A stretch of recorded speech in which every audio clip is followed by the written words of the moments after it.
The pile was 20 feet tall. At the base, the skulls of soldiers, cracked, blackened by fire, still bearing helmet lines. Above them, nobles, jaws shattered, teeth knocked out to erase recognition. At the very top, bleached clean, polished by wind and sun, the skulls of kings. And there among them sat the man who built it, Genghis Khan. He didn't laugh. He didn't gloat. He didn't say a word. He sat in silence, high above the carnage, blood drying on his boots, watching the survivors crawl across the dirt to kiss the bones of the fallen. The skull throne wasn't a myth. It was a message. A symbol of what happened when the world dared to disobey a man born in chains and forged in betrayal. He had no royal blood, no divine right, no name known beyond the grasslands of Mongolia. And yet, by the time he died, he had murdered more human beings than any man in history. He burned cities until the sky turned black. He drowned nations in rivers of blood. He erased languages, erased cultures, erased names, until only his remained, Genghis Khan, the scourge of God, the master of bones, the father of empire. But what made him truly terrifying was not his rage, it was his reason. He killed with logic, he exterminated with strategy. His violence was planned, efficient, deliberate. This is not a story of madness, it's a story of genius, of how one man used terror not just as a tool, but as a blueprint for world domination. And at the center of that blueprint was a throne made of human skulls. Before he became a god of war, before the skull thrones and burned cities, he was a boy with nothing, not even a name the world recognized. His birth name was Temujin. We thank you all. Kindly support us by hitting the subscribe button, like, share, and comment for more captivating stories like this. He was born on the wind-scoured plains of Mongolia in 1162, the son of a minor chieftain named Yesugei. His birth was not marked by prophecy. There were no omens in the sky. But legends say that when he was born, he clutched a blood clot in his tiny fist, a sign, his people whispered, that this child was destined to kill. They weren't wrong. Temujin's early years were shaped by the simplest truths of the steppe.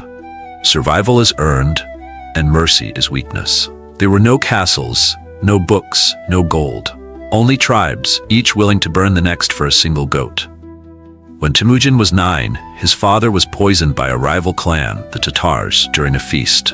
One moment he was drinking kumis, the next he was vomiting blood.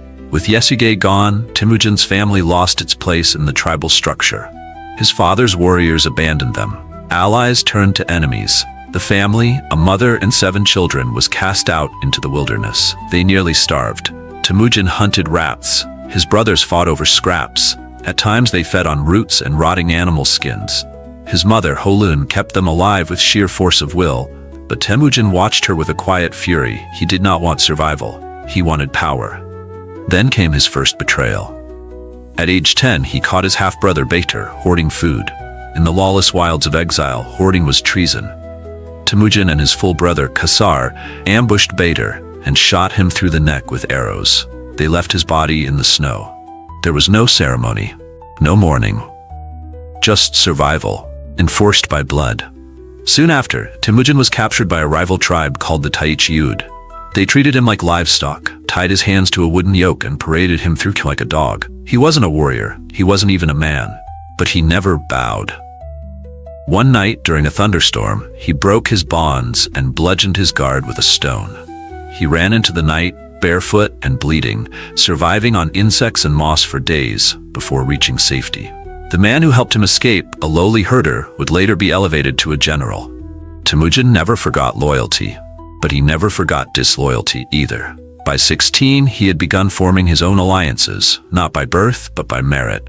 He elevated low-born warriors, shared his food equally, recruited from the outcast and the broken, and every time a rival chieftain doubted him, Temujin made sure they never doubted again. One by one, he broke the tribes that had cast out his family. Not with treaties, with blood. At 17, Temujin took a wife, Berte, a noblewoman from the Ongirat tribe. Their marriage was one of the few things in his early life that came with peace. Berte was intelligent, loyal, and deeply respected by his men. With her, Temujin began to build not just a tribe, but a future. But peace is fragile on the steppe. Only months after the wedding, a rival group, the Merkits, raided his camp, abducted Bertay and gave her to a Merkit warrior as a wife. In Mongol culture, that wasn't just a violation, it was a theft of legacy. Temujin responded with rage so sharp it cut history in half. He allied with an old friend, Jamuka, and a powerful chieftain named Togrul, his bloodfather. Together, they marched on the Merkit. What followed was not a battle, it was a purge. The Merkits were annihilated. Bertay was rescued, but she was pregnant. The child's paternity was uncertain. Temujin didn't care. He raised the boy Joki as his own, but the shadow of that trauma would follow the family for generations. More importantly, Temujin learned something deeper. Personal pain could justify limitless violence. Grief could be turned into doctrine. Revenge could become a system. By his mid-20s, Temujin had transformed from an exile into a warlord. He began restructuring Mongol society. Instead of loyalty to clan or blood, he demanded loyalty to him. He outlawed kidnapping and theft between tribes, not because he was merciful, but because it weakened the whole. He reorganized the military into decimal units, squads of 10, hundreds, thousands, each responsible for the next. If one man fled, 10 were punished. If 100 succeeded, all were rewarded. This system made him unstoppable, but it also made him feared. When a rival leader betrayed him, Temujin responded by capturing him alive, wrapping his body in a rug, and crushing him under a pile of stones. The Mongols believed spilling noble blood on the ground cursed the earth. Temujin found a way around that. In 1206, after uniting more than 30 tribes, he was declared Genghis Khan, the universal ruler. He stood atop a platform made from enemy shields, lifted by his generals, and swore an oath not of peace but of expansion. He said, "I am the punishment of God. If you had not committed great sins, God would not have sent a punishment like me." The world would learn that he meant it, because the man who once crawled through mud for food had now declared war on the earth itself. It began with a warning. In 1209, the Tangut Kingdom of Western Xia refused to submit. Its emperor had underestimated the reach of the newly united Mongol tribes. He believed the desert terrain and fortified cities would protect him. But Genghis Khan didn't see deserts. He saw roots. He didn't see walls. He saw graves. The Mongols launched a brutal siege campaign, one of the first ever to utilize mobile siege weapons adapted for the open steppe. Chinese engineers captured from earlier raids were forced to build catapults, trebuchets, and fire throwers. After a series of encirclements, the Tangut capital of Yinchuan surrendered. Genghis accepted their submission and then slaughtered the entire city. Tens of thousands were lined up and beheaded. Survivors were used to build a human dam to divert the Yellow River. When it burst, the water washed corpses through farmland, poisoning the earth for miles. What wasn't drowned was burned. What wasn't burned was buried alive. He left a message carved in stone at the city gates. Obedience brings peace. Resistance brings extinction. It was his first mass execution, not his last, and not even close to his worst. In 1218, Genghis sent a trade caravan of 500 men to the Khwarezmian Empire, a prosperous Muslim dynasty stretching from modern-day Iran to Central Asia. The caravan never returned. The Shah of Khwarezm accused them of spying and ordered them killed. Not executed, tortured, mutilated, disfigured. Their beards were burned, their eyes cut out. The final messengers were sewn inside the skins of camels and sent back to Mongolia. That was a mistake. Genghis didn't declare war, he declared annihilation. He mobilized 200,000 men and divided them into converging death streams. His army didn't move like a horde, it moved like a disease, infecting cities from multiple angles at once. At Otrar, where the caravan was slaughtered, he ordered every male over age 15 executed. Then he leveled the city, not just buildings, but libraries, mosques, and aqueducts. The population was forced to march into the desert until they collapsed. At Bukhara, the Friday mosque was converted into a stable. He summoned the town's survivors and declared, "I am the punishment of God. If you had not committed great sins, God would not have sent a punishment like me." Then he had the city's leaders dragged into the square, buried up to their necks, and used their heads as archery targets for his soldiers' morning training. It's estimated that over 1.2 million people were killed during the Khwarezmian campaign. Some historians claim that figure is exaggerated. Others argue it's low. Unlike many conquerors, Genghis did not value honor in his enemies. He did not see nobility as sacred or worthy of mercy. He believed that aristocrats who failed to protect their people had no right to live and should be removed like broken tools. After capturing the city of Nishapur, he learned that one of his favorite generals, his son-in-law, had been killed by a local rebellion. The response was swift. He ordered that every living thing in the city be exterminated. Men, women, children, cats, dogs, horses. Over 100,000 people were killed. Survivors were tied in rows, their heads smashed with clubs, and their skulls stacked into pyramids outside the city gate. In Merv, when he asked how many people lived there, a frightened official told him more than 100,000. So he ordered each soldier to kill at least 3 civilians. Merv was erased from the map. But it wasn't just death, it was innovation. Noble prisoners were often wrapped in carpets and trampled by horses, a method that didn't spill blood and thus spared the sacred soil. Others were boiled alive in metal vats. Some had molten silver poured into their eyes and mouths, a practice inspired by Genghis's hatred for corrupt treasurers and aristocrats who hoarded wealth. He didn't just kill bodies, he killed symbols. And through that logic, he reshaped conquest into policy. Of all the massacres Genghis Khan ordered, none were as personal as the one at Urgench. The city was one of the richest in the Khwarezmian Empire, a center of trade, art, and science. When Mongol troops arrived, the resistance was fierce. The city held out for weeks, but eventually the gates fell. What followed was so brutal that even some Mongol commanders reportedly begged him to stop. He did not. Each soldier was given a quota: kill 24 people. They lined the streets with bodies. They filled wells with corpses. The Tigris River ran red for weeks. After the city was empty, Genghis selected skulls by category: soldiers, nobles, artisans, clerics. He ordered his men to bleach them in the sun, dry them, and stack them in careful pyramids, sorted by class. Then he chose one pyramid, made entirely from the skulls of governors and kings, and had it formed into a platformed throne. He sat on it, not in rage, in stillness. From there, he ordered remaining prisoners executed by decapitation. His generals drank fermented mare's milk, while children were dragged screaming to the chopping blocks.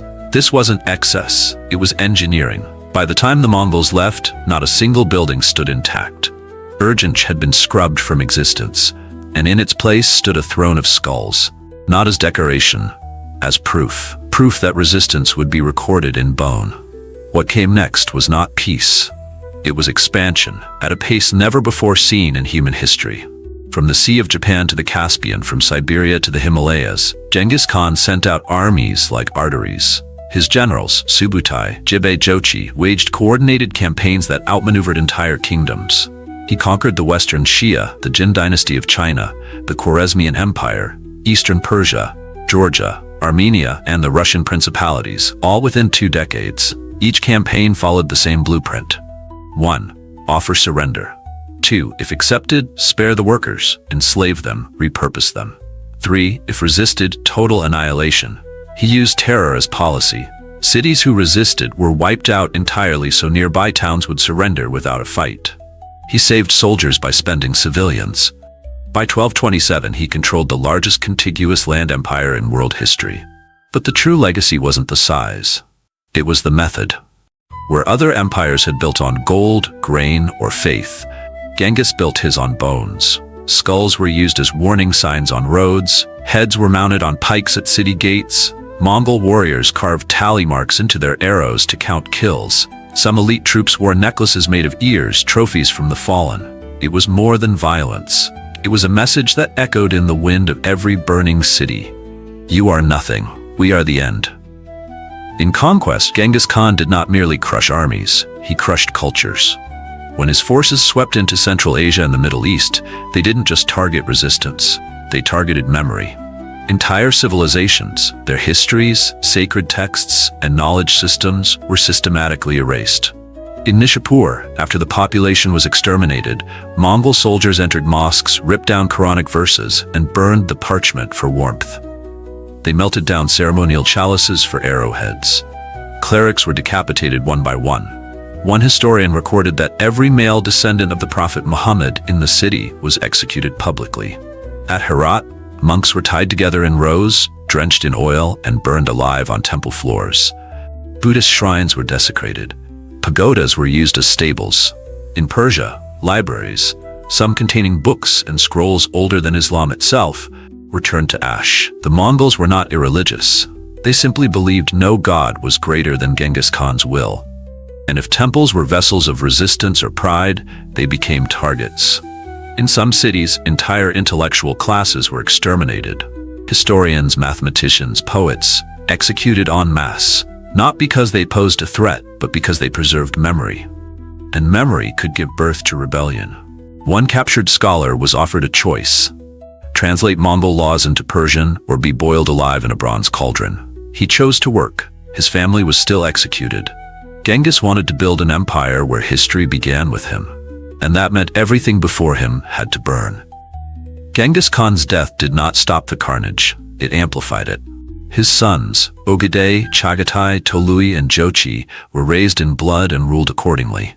Each inherited a portion of the empire, and each continued their father's conquest without hesitation. Ogedei, the great Khan, expanded westward. In 1237, he unleashed Subutai and Batu Khan upon the Russian principalities. Cities like Ryazan, Kolomna, and Vladimir were flattened. At Ryazan, the entire population, 60,000 people, was executed in 4 days. Survivors were buried alive beneath the rubble. But it was under Tolui, Genghis's youngest son, that the most violent campaign unfolded. When Tolui captured Merv, he ordered every citizen counted, then executed. Scholars estimate over 500,000 were killed. When Nishapur rose in rebellion, Tolui's response was personal. The garrison commander killed had been his brother-in-law. He retaliated by massacring the city and constructing a pyramid of skulls visible from 5 miles away. Chagatai, ruling Central Asia, enforced laws with such brutality that merchants began disguising themselves as monks, believing holy robes might protect them. They didn't, but no heir matched the destruction brought by Hulagu Khan, Genghis's grandson. In 1258, Hulagu laid siege to Baghdad, then one of the richest and most sophisticated cities in the Islamic world. After the caliph surrendered, Hulagu rolled him in a carpet and trampled him with horses, a favorite Mongol method for royal executions. Over the next 2 weeks, the city was systematically emptied. Rivers ran red with blood, mosques were looted and destroyed. The House of Wisdom, an ancient library that had preserved Greek, Persian, Indian, and Arab texts, was thrown into the Tigris River. The water turned black from the ink of 10,000 books. Nearly 1 million people died.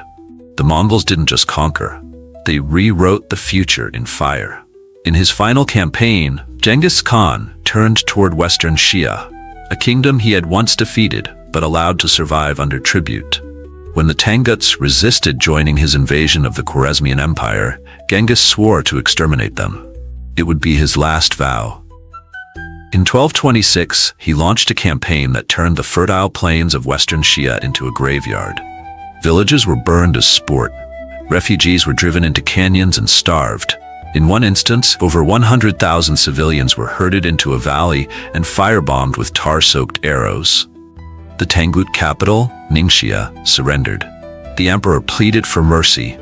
Genghis had him tortured for weeks, his body dismembered joint by joint. His name was then struck from all records. Any official who mentioned him was executed. Temples that bore his image were destroyed. His palace was filled with manure. His wife and children were raped and sold into slavery. It was Genghis Khan's final massacre, but not his last death. In 1227, while hunting wild horses, he fell from his mount and sustained serious internal injuries. He died weeks later in his war camp, not in battle, not by sword, but by accident. His death was kept secret for months to prevent rebellion. His funeral procession murdered every traveler and witness along the route, reportedly over 2,000 people. His generals were said to have rerouted a river over his grave to hide it forever. His last order: erase the Xia kingdom from the earth. And they did. Today, no Tangut language survives. No architecture, no scripture, nothing. Genghis Khan didn't just kill people, he killed civilization. And when he died, he left behind not just a tomb, but a blueprint for how to erase an entire world. When Genghis Khan died, there were no statues raised, no hymns, no public mourning, because there were few left to sing. He had killed more human beings than any man in history. Conservative estimates place the number at 40 million, roughly 10% of the Earth's population at the time. And yet, he is still remembered not as a tyrant, but as a ruler, a reformer. A great Khan. History is funny that way. It forgets screams, but remembers crowns. He abolished torture laws in his empire, even as he trampled kings in carpets. He protected trade routes after burning the cities that built them. He spread communication, paper money, and religious tolerance after butchering every priest in Merv. Genghis Khan wasn't a contradiction. He was the logical outcome of a world ruled by power and ruled by men who saw fear as the most honest form of communication. He didn't believe in diplomacy. He believed in examples. And every skull thrown, every boiling cauldron, every drowned village was a lesson. Obey or disappear. His empire collapsed after a few generations, but his methods survived, echoed in the bloody trails of empires that followed, the Timurids, the Mughals, the Soviets. He left no legacy of poetry, no schools of philosophy, just power, death, and silence. And in that silence, a question remains. Did he build the greatest empire the world had ever seen, or did he just erase enough people to make it look that way? If that question makes you uncomfortable, it should, because Genghis Khan wasn't a monster from legend. He was a man, and history made room for him. If you thought the skull throne was the height of madness, wait until you meet the king who believed he was made of glass and began executing his own reflections.